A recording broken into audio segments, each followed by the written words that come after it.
আসসালামু আলাইকুম viewers, welcome back to my channel আমানত আইটি একাডেমি। বিনামূল্যে শিখে নিন কম্পিউটারের বেসিক মাইক্রোসফট ওয়ার্ড ফুল কোর্সে আপনাকে সকলকে স্বাগতম। সো ভিউয়ার্স, আমরা মাইক্রোসফট ওয়ার্ডের ফুল কোর্সে আমরা সিজন 1-এর 15তম ক্লাসে আমরা শিখেছিলাম কিভাবে ডকুমেন্টের লেখাকে বিভিন্ন স্টাইলে লেখা যায়, how to insert word art on the document. So সেই বিষয় নিয়ে আমি গত পর্বের ক্লাসে আলোচনা করেছিলাম। আমাদের আজকের সিজন 1-এর 16তম ক্লাসে আমরা আলোচনা করব। এই যে 16তম ক্লাসে আমরা আলোচনা করব কিভাবে পেজের চারদিকে বর্ডার দিবেন ও লাইনের আগে চিহ্ন দিবেন এবং লাইনে নাম্বারিং করবেন। How to insert page border and bullets and numbering on the document. So সেই বিষয় নিয়ে আজকে আমরা আলোচনা করব। সো আমরা মূল ক্লাসে চলে যাই। সো আমি একটা ক্লাস ফাইল ওপেন করলাম। ওপেন করার পর আমরা আজকে দেখব যে প্রথমে বর্ডার কিভাবে দেব পেজের চতুর্দিকে। সো পেজের চতুর্দিকে বর্ডার বলতে বোঝাচ্ছে, এই যে আমি একটু মার্ক করে দেখানোর চেষ্টা করি। এই যে এটা পেজ, এই যে এটাই হচ্ছে পেজের চারদিকে বর্ডার। সো আমরা পেজ বর্ডার কোত্থেকে দিব সেটা আমরা আজকে শিখব। আমরা সরাসরি পেজ বর্ডার দেওয়ার জন্য প্রথমে পেজ লেআউট অপশনে চলে যাব।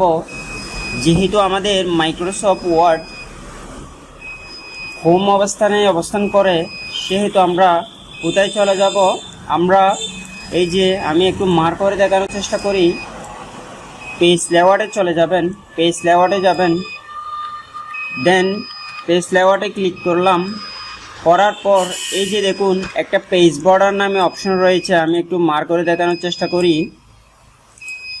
এই যে দেখুন পেজ বর্ডার অপশনে ক্লিক করে দিবেন।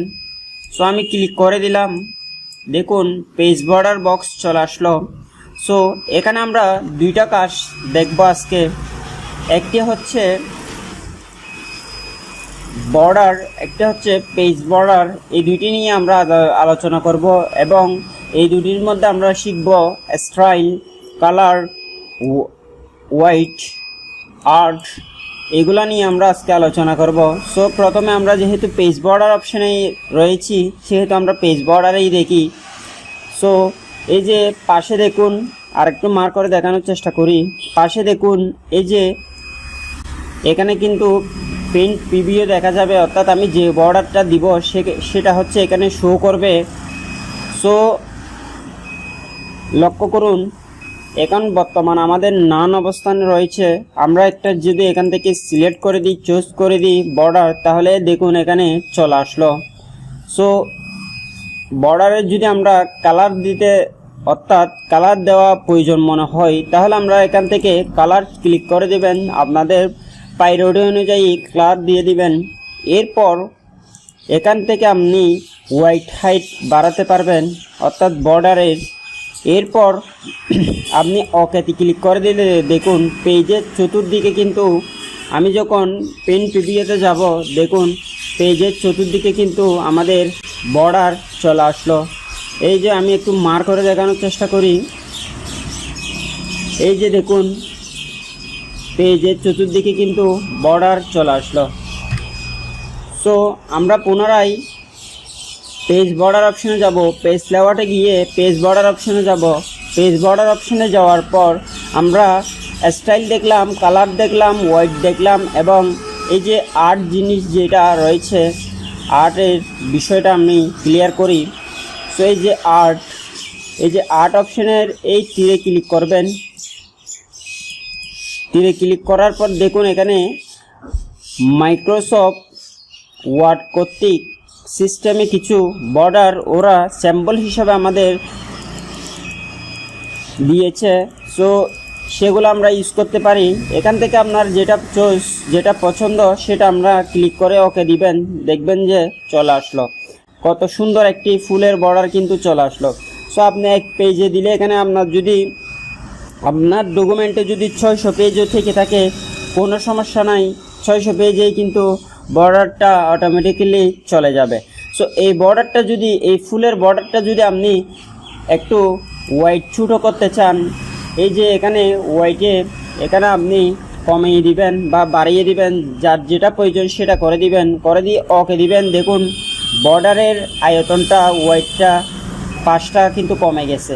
সো বর্ডার সম্পর্কিত আলোচনা এই পর্যন্তই এখানে শেষ করছি, এবং আবার পুনরায় বর্ডারে গিয়ে এই যে আমি বলেছিলাম পেজ বর্ডার এবং বর্ডার অপশনটি দেখব।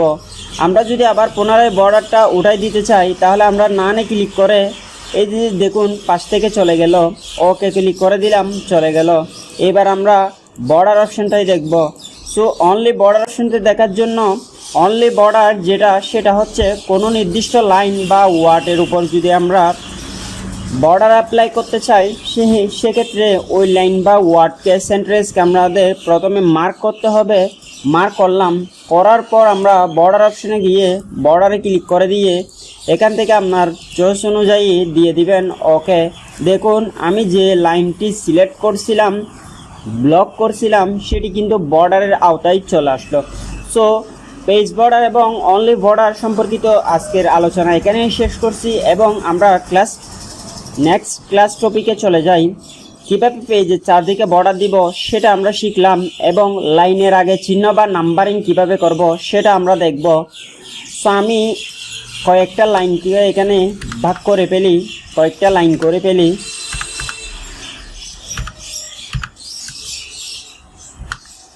সো এখানে আমি যদি এখানে লাইনের আগে কোনো সিম্বল, কোনো চিহ্ন আকৃতি বা কোনো নাম্বারিং করতে চাই, তাহলে আমি প্রথমত ওই লাইনের সামনে শুরুতে লাইট বাটন ক্লিক করতে পারবো। লাইট বাটন ক্লিক করে বুলেটস যে না অপশানটি রয়েছে, এখান থেকে আমি বুলেটস নাম্বারিং করতে পারি। এবং নাম্বারিং কিভাবে করবেন, সো আমি এই লাইনে মনে করেন নাম্বারিং দিব। সো লাইট বাটন ক্লিক করে দেখুন আসে নাই। সো না আসলে ঘাবড়ানোর কোনো দরকার নাই, আপনারা সরাসরি কোথায় চলে যাবেন, হোমে চলে যাবেন। হোমে যাওয়ার পর এই যে দেখুন নাম্বারিং, এখানে আপনি রোমান সংখ্যা, অ্যালফাবেট এবং নাম্বারিং সবই রয়েছে। আপনার যেটা পছন্দ সেটা আপনি এখান থেকে চুজ করে দিবেন, দেখবেন যে হয়ে যাবে। এখন বিষয় হচ্ছে আমরা একটা না করে কিভাবে একসাথে এখানে সবগুলা লাইনকে আমরা নাম্বারিং বা বুলেটস নাম্বারিং করব। সো আমরা সিলেক্ট করলাম, সিলেক্ট করার পর আমরা সরাসরি কোথায় চলে যাব, লাইট বাটন ক্লিক করে বুলেটসে চলে যাব। দেখুন নাম্বারিং হয়ে গেল। সো এই যে দেখুন আমরা একটু মার্ক করে দেখানোর চেষ্টা করি। এই যে আমাদের এই লাইনটি কিন্তু স্কেল কিন্তু অনেকটা দূরে চলে গেল। এই যে এটা হচ্ছে এখানে এই যে এই স্পেসটা আমরা যদি এখানের সাথে আমাদের পূর্বের লাইনের সাথে যদি সংযোগ করতে চাই, সেক্ষেত্রে আমরা এখানে বর্ডারের যে আমরা বুলেটসিং নাম্বারিংয়ের যে চিহ্নগুলো দিয়েছি সেটার উপর ক্লিক করে মাউস চেপে ধরে আমরা যখন এভাবে স্কেল ক্লিক করে দিব, দেখবেন যে সোজা স্কেলটাই সমান হয়ে গেল। দেখুন। সো ভিউয়ার্স, বর্ডার সম্পর্কিত এবং বুলেটসিং নাম্বারিং সম্পর্কিত কোনো আলোচনা যদি আপনার কোনো প্রশ্ন যদি থেকে থাকে, ভিডিওর কমেন্ট বক্সে অবশ্যই জানাবেন, এবং আমার চ্যানেলটির সাথে থাকবেন। যারা সিজন 1-এর 15তম ক্লাস দেখেননি তারা অবশ্যই আমার চ্যানেলে গিয়ে এই যে ইউটিউবে গিয়ে আমানত আইটি একাডেমি চার্জ করে ভিডিওতে দেখবেন বা প্লেলিস্টে দেখবেন মাইক্রোসফট অফিস ওয়ার্ড নামে যে প্লেলিস্টটা রয়েছে, এখানে আমার 15টা ক্লাস দেওয়া আছে। সো যেটা দেখেন নাই সেটা সেখান থেকে দেখে নেবেন, এবং আমার চ্যানেলটি যারা সাবস্ক্রাইব করেন নাই তারা সাবস্ক্রাইব করবেন, পাশে থাকা বেল আইকনটি অন করে দিবেন, যাতে আমি পরবর্তী নেক্সট পার্ট যখন দিই, কোনো ভিডিও দিই গুরুত্বপূর্ণ, তখন আপনার কাছে নোটিফিকেশন আকারে চলে যাবে। সো ভিউয়ার্স, আমরা যদি এখানে পুনরায় সিলেক্ট করে যদি আমরা বুলেটসিং নাম্বারিং উঠাই দিতে চাই, তাহলে আমরা বুলেটসিং নাম্বারিংয়ে ক্লিক করে নান করে দিব, তখন কিন্তু চলে যাবে। আবার যদি আমরা নাম্বারিং করতে চাই, তাহলে এখান থেকে আমরা নাম্বারিংয়ে চলে যাব। এখানে আমি রোমান সংখ্যা ইউজ করতে পারি, এখানে নাম্বারিং ইউজ করতে পারি। সো আমরা যেটা পছন্দ, যেটা আমাদের চয়েস, সেটা আমরা করতে পারি।